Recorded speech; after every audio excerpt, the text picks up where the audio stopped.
my point is, he came up and says, "You're under arrest for blocking the sidewalk and using obscene language." Anyway, my point is, we wound up getting in a fight with the regular police, the undercover police. I almost got my butt whipped. We all went to jail, me and Huey. And remember, this is the period of time I'm trying to tell Huey we need to get a new organization going. Finally, we have to go to court 3 months later. I'm still have my job with the city government of Oakland. And that judge, I think October the 15th or so, gave us probation, 1 year probation. And with that, I took Huey with me to the War on Poverty job that night. I says, meet me at the gig. We sit down and wrote the 10-point program of our new organization that we had no name for. We did not have a name for this organization. And the 10-point program just came out of all of our discussions for the last 2 years or so about the problems in the community, about the need to put a political organization together since Malcolm X was dead, about black community empowerment, how we're going to unite the votes of the people in the black community to get more black city councilmen or political revolutionary people on the city council to have the so-called people's empowerment. So point number one, we say we wanted freedom to determine our own destiny, our own black community. Number two, we want decent housing fit for shelter of human beings. Number three, we wanted full employment for our people. Number four, we wanted education that taught us about our true history. Number five, we wanted an end to the robbery and exploitation of the of our black community by the white racist capitalists. Number six, at that time, we said we wanted all black men and women to be exempt from any military service. 2 years later, we changed that, number six, to the need for preventative medical health care throughout the United States. Number seven, we wanted an immediate end to police brutality and murder of black people in our black community. Number eight, we wanted all black men and women who've been tried by all white juries to have a right to have another trial, because most of these all white juries have no understanding of the average reasoning person in the black community. And number nine dealt with jails and prisons and the mistreatment. And we really summed up 10 that we wanted land, bread, housing, education, clothing, justice, and peace. We wrote this 10-point program, 10 points of what we want. Then we wrote 10 more collateral points of what we believe. And finally got it laid out. Huey decided to go upstairs in the legal aid area of the War on Poverty office where I worked that night, where we were writing the 10-point program. In the law library section, I packed out the whole 10-point program on a typewriter. And then finally was looking at something else, and I went out to catch Huey, and Huey was coming downstairs and said, I found it. We had been discussing the need to observe police in our community who was brutalizing too many people and brutalizing too many peaceful demonstrators. Not only peaceful demonstrators who were rightfully protesting, but brutalizing and killing too many black folks in our black community and getting away with it. Nobody goes to trial.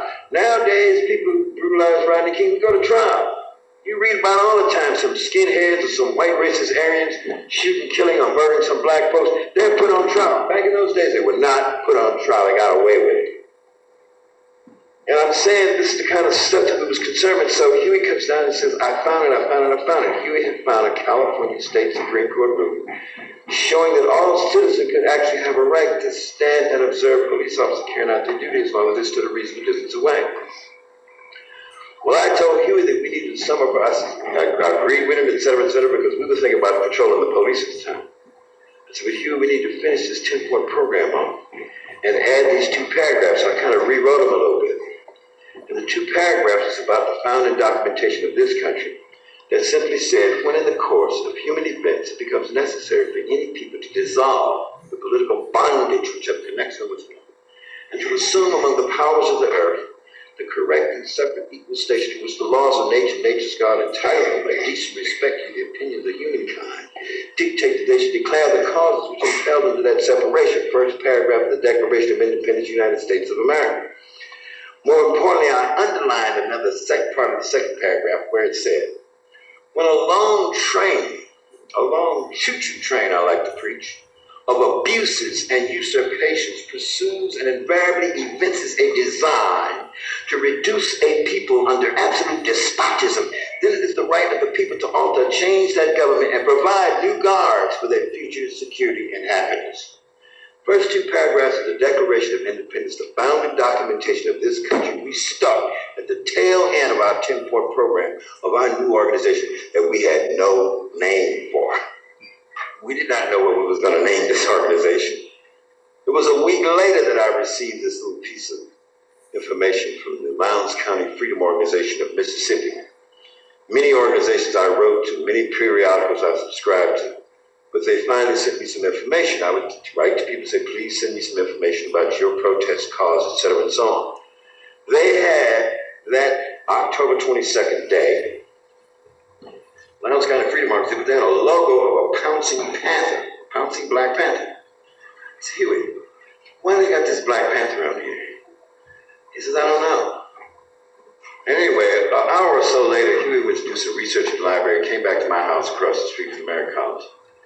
He says, you know, I think the nature of a panther is that if you push it into a corner, you can't go left to get out of your way, and you keep pushing it back, and you can't go right to get out of your way, and you keep pushing back. Sooner or later, I said, that panther is going to come out that corner, and he's going to wipe out whoever keeps pushing it into the corner.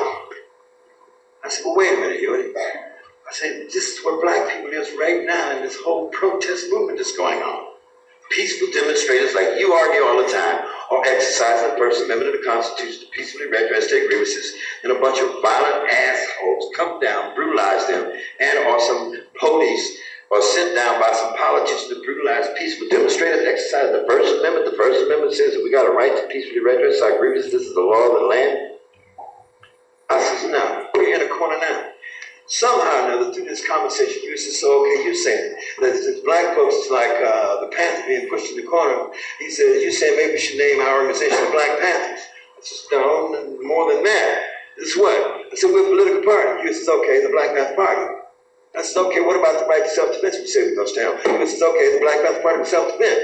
I said, okay, I agree with you, Black Panther Party with self-defense. I wanted a name anyway, because I have typed out laboriously on an oil stencil for an old AB jig machine, this whole 10-point program, and left out a section at the top of the stencil to put the name of the new organization there.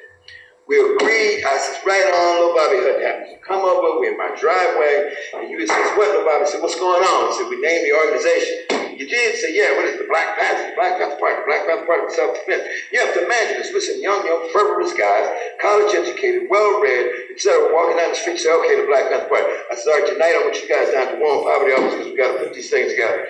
Went down, I ran off 1,000 copies of the new 10-point platform and program. October 22nd, 1966. That night, I got home with Huey about 10:30 and found out it was my birthday. My sister and brother had thrown a surprise birthday party at the house across the street from American College. That was the last founding point of the party. The next thing you know, I put up as an office. I wrote the sign up there, the Black Panther Party. I went and got my money out of my pocket. I wasn't married, remember?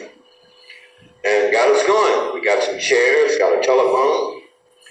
Went to see Richard Aoki, our Japanese friend, who was a gun collector. You know, he was also one of our academic brothers, but we got 2 guns from him. Met a guy named Big Man Albert Howard. You can look on my website, www.bobbyseale.com. Go to the photo tour, you see the very first picture, the very first 6 members of the Black Panther Party. Me, Big Man Albert Howard, Huey Newton, Bobby Hutton, who's dead now, Reggie Forte. Sherman is still alive, his brother Sherman. But I'm just saying, we put that together, got the office. Myself and Big Man Albert Howard was the only 2 that ever been in the military. Huey, those guys didn't know what it was to be in the military. So we talked to them about these weapons. You know, we're going to break down weapons. Huey taught philosophically and principally that a weapon is only a tool to be used in a particular time, particular situation. Because what we was doing, we was organizing a group to begin to patrol the police. We were going to observe the police with law books, tape recorders, shotguns, and pistols, loaded shotguns and pistols. Why? Because Huey had researched all the laws on the guns. Remember, Huey was a year and a half in law school. Now, when we're riding in the car, Huey would say, we can't have a live round in the chamber of a rifle or a shotgun. In other words, it can be in the magazine, but under the law, you cannot have a live round in the chamber. Now, it does not apply to a handgun, but once you get out of the car, then you can put a live round in the chamber. In other words, you can jack around off into the chamber. This is the kind of stuff. Oh, by the way, you can't point a weapon, Huey says, at a person. If you're playing around, he says, if you ever lie around the chamber of a rifle or shotgun and you casually point a weapon, playing around, he says, under California law, it constitutes assault with a deadly weapon. We had this kind of stuff down to the T before we ever went to the streets to patrol any one police. So you can imagine what's happening here. Finally, we get 14 people. One of them is the first female there, doing patrols, that is. All of us got black leather jackets, black slacks, shoes shine, gloves, blue shirts, black berets. Black berets, we got that from an old movie. Old French underground resistance movie to Hitler's Nazis. He used to wear black berets. We saw the movie, said, yeah, let's put black berets on. It was a very pragmatic thing, BT. Got our shotguns and our little carbines and stuff. Taught everybody. Huey typed up a whole legal aid, how to take an arrest, to get your name and phone number, etc., all this kind of stuff, etc., boom, boom, boom. Our lawyer is John George. Remember that? This was all done before we even went to the streets. You have to imagine, there's two old rickety cars. Huey's father's car wasn't rickety. My old car was rickety. 14 people packed up, shotguns, rifles, pistols, etc., stacks in a 10-point program. Huey always carried a law book. I put a tape recorder around little Bobby's neck. We see a cop down the street pat searching somebody. All we're going to do is observe him. Really, I'm choosing this spot. Huey, we got to do this. Why? So look at all those people out there. So they'll see us, man. And like you say we got to capture the imagination of the people. We parked our cars legally. You know, in the movie Panther, they have the Panthers driving their cars. That's crap. We parked our cars legally. One of the reasons is because of Huey. You have to give Huey credit in those days for this. Because he related to the legal back to nothing. We don't do anything illegal.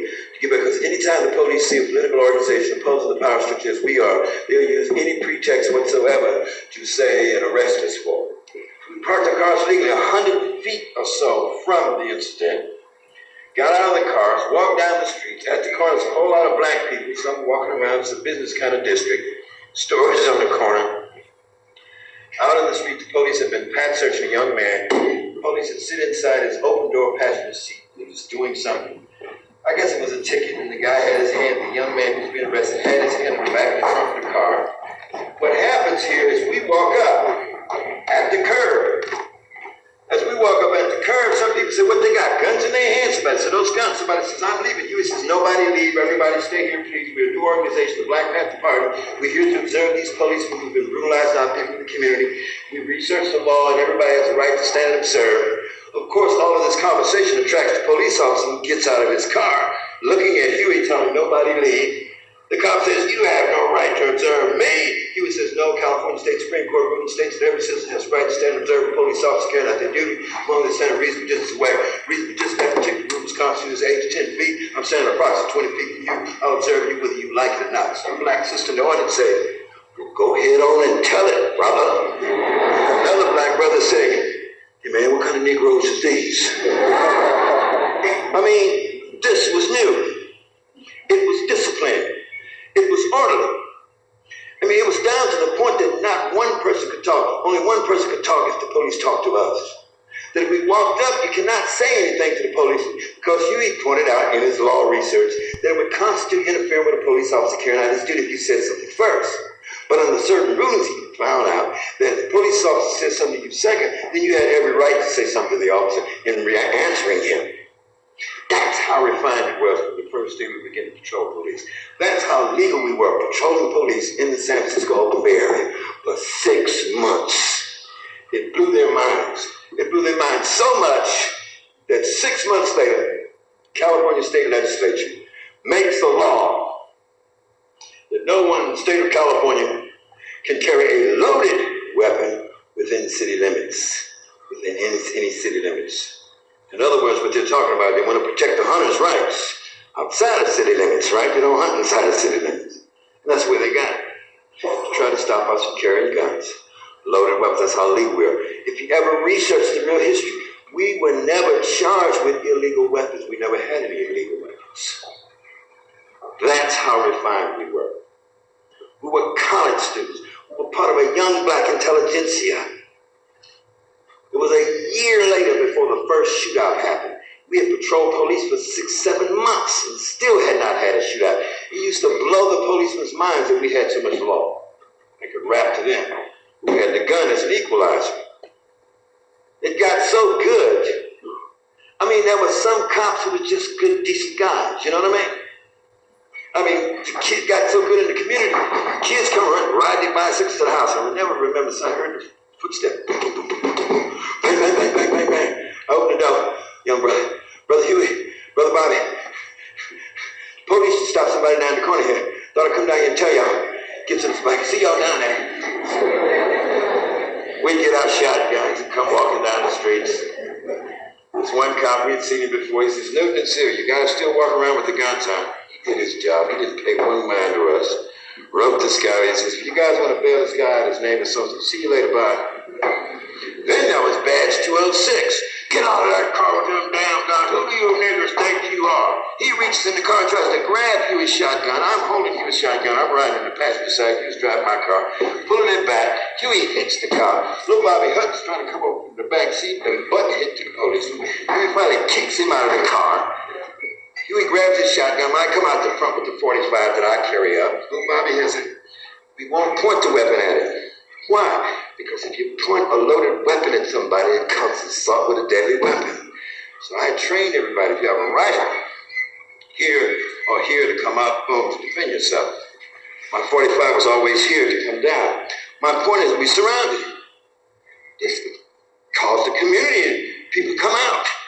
What's going on? You know, little kid, ooh, there's some Panthers down there, they're gonna shoot that police. And that's some old black mother says, don't y'all shoot that police. I said, ma'am, as long as you don't draw his gun on us, ain't nobody gonna shoot nobody. Because we were not there just to kill somebody, but you were not gonna run over us. Now Huey says, who do you think you are?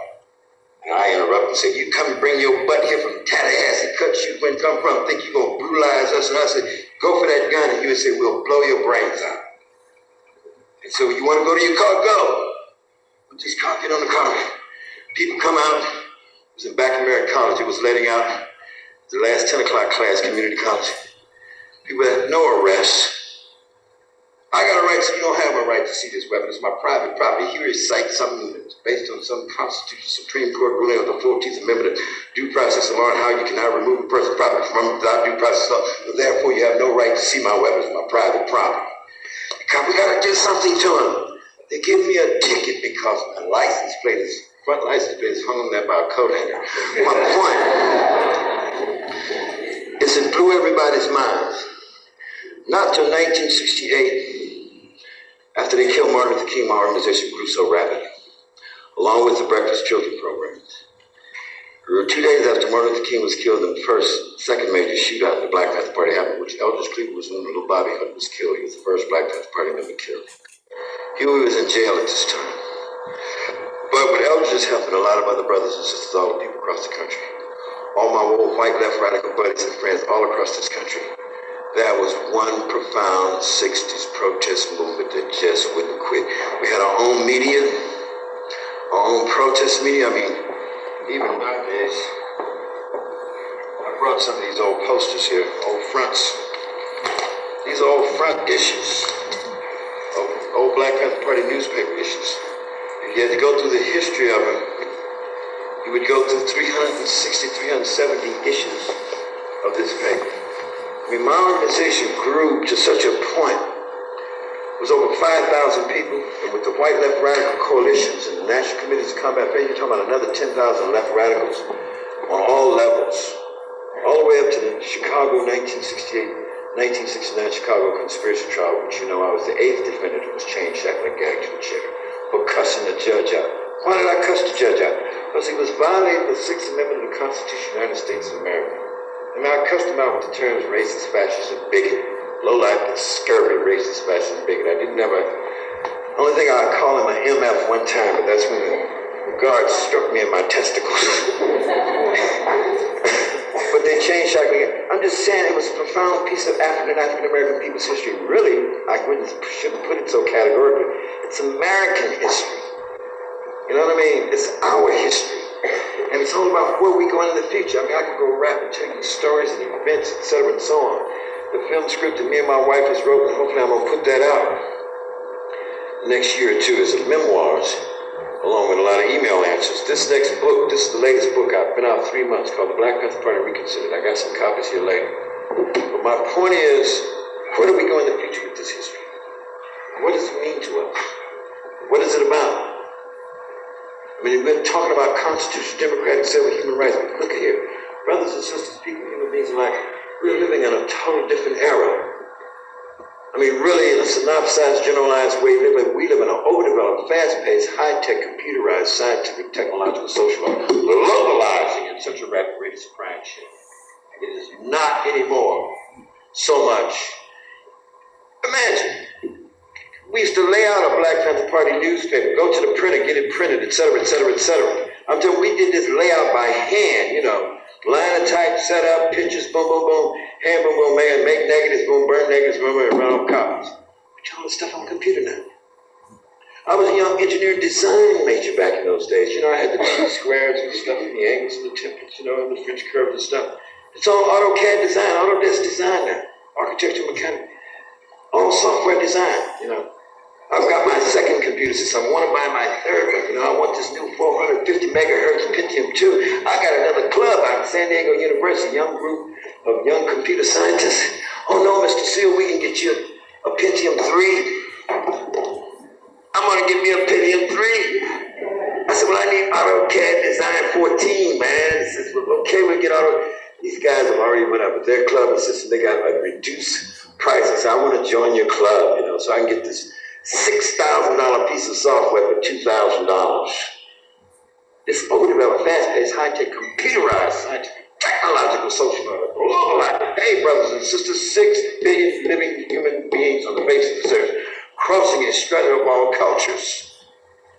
What kind of policies, legislative-wise, from the federal down or whatever, are going to be made about how the people become liberated in the United States of America and liberated in the world from what? And being liberated from what? Oppression, exploitation, abuse of women, etc. I mean, it's all about here. It's about a higher education. And it's good that some people depend on a divinity and God is the ultimate law. But when you get too dumb and closed-minded and myopic with blinders on, I have no time because some of them go off, not all, but some of them go off into deep, dumb stupidity, terroristic stupidity.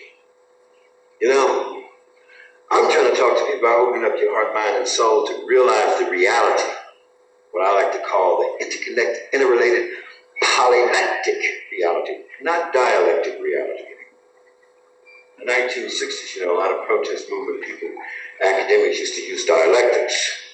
Well, I took one of their old dialectical principles called quantitative increase, quantitative decrease causes a qualitative leap or change, because that was the only one of those stated principles, as a group stated principle, that seemed to have three-dimensional meaning to it to me. Because being an old engineering design major, I love that kind of stuff. Must have good three-dimensional meaning to me. That's why I call it polylactic reality, the non-linear analytical view. What am I talking about here? I'm talking about our ideas, our beliefs, our understandings, our various notions. I'm trying to talk about them as much as possible, corresponding correctly to reality. Learning to reference things more on good, proven, scientific, evidentiary facts. I mean, some of this stuff is all over television. Most young folks, these young brothers in the black community, that hardcore 5% of my African American brothers in the black community, because most people don't even seem to understand it. 85 to 90% of the black community is not committing crimes. They're busting their ass to make a living like anybody else in most communities. That hardcore 5% from the Los Angeles drive-by shootouts, drug and all that kind of crap, they know nothing about their ideas, beliefs, and understanding corresponding correctly to reality. And this is what it's about. How do we evolve a future world of cooperational humanism? Now in the next 100 years, we're talking about 6 billion living human beings on the face of this earth right now. On about 2001, approximately 6 billion, not million, billion, potentially 10 billion by 2040. that exponential growth of human population, the resources of the earth, the environment, etc., and so on. Wait a minute. Let's back up. Let's do some scientific investigation, research to begin to understand what our real situation is as humanity on the face of the earth. How do we evolve economic frameworks or economic practices that make human sense, rather than an excessive, exploitive corporate monopoly capitalist, many times run by racists, such as Texaco, the recent incident about the races in the corporate framework, etc., and so on. How do we evolve that? How do we begin to understand that?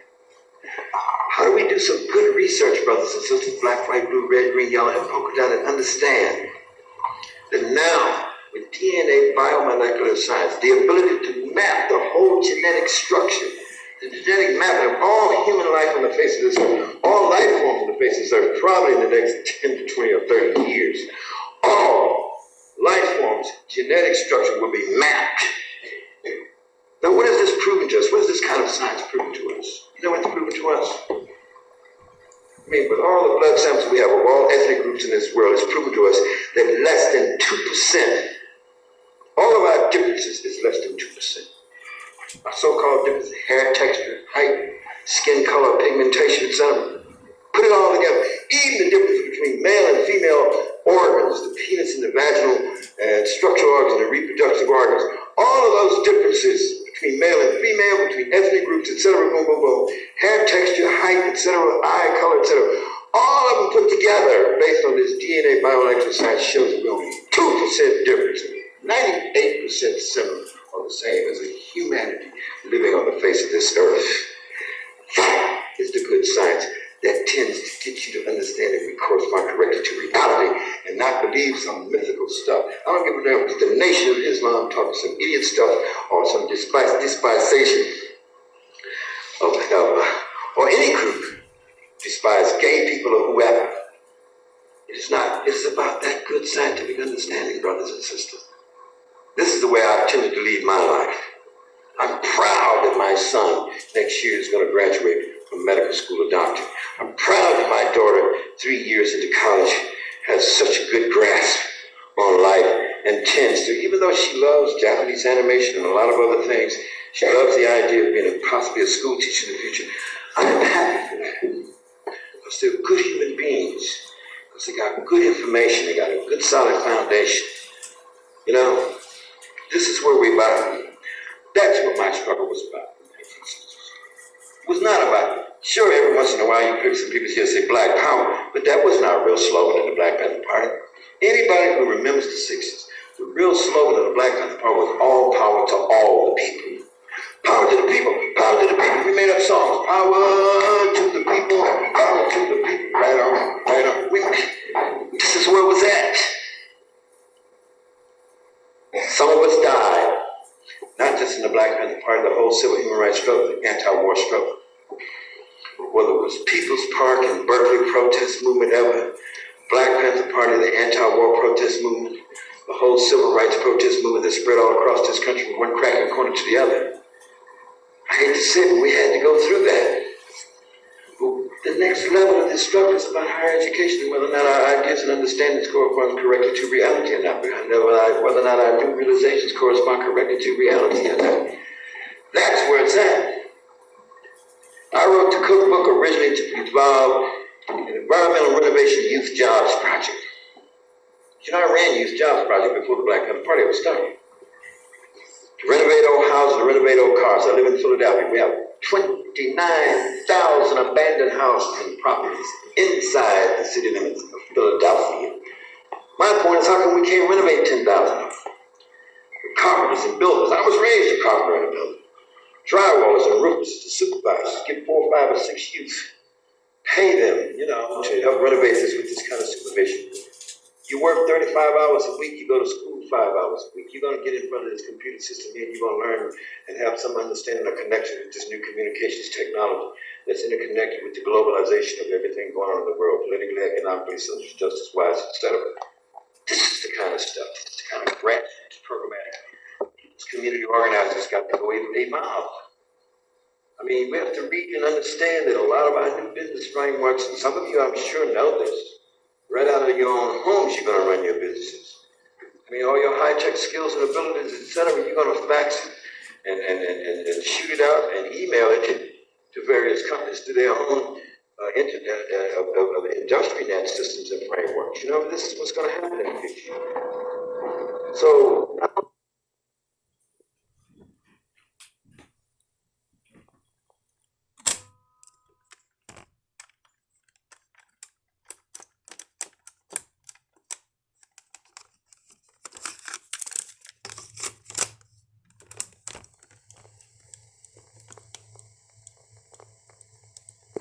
organized matter energy function. Every last one of us possesses the highest form of energy matter function. It's organized, and it's called the human thinking brain. It's the highest form of organized matter energy function known to humankind. We have the ability, really, humanity does, especially the poor, low-income, and oppressed ethnic groups, etc., can latch on, and many of them have latched on to this need for a future world of some kind of cooperation with humanism. No more exploitation, no more racism, etc., and so on. For the future, no more of that, no more terroristic stupidity.